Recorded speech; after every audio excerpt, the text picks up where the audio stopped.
Toidujäätmete vähendamine algab õigest säilitamisest. Täna õpime, kuidas hoida oma toiduülejäägid värskena ja säästa samal ajal raha. Märgistage alati oma toidukonteinerid kuupäeva ja sisuga. See aitab teil jälgida, kui kaua toit on säilinud. Hoidke külmkapi temperatuur 4 kraadi juures ja paigutage värskemad toidud tagaosasse, vanemad aga ette. Valige õige hoiunõu.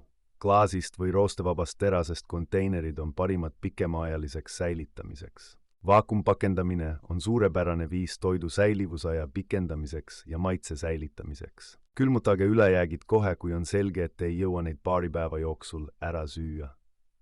Korralik süsteem aitab vältida toidu raiskamist ja hoiab teie külmkapi organiseerituna. Kasutage kalendrit või rakendust, et jälgida oma toiduvarude aegumiskuupäevi. Planeerige oma portsjonid hoolikalt ja valmistage toitu täpselt nii palju kui vaja.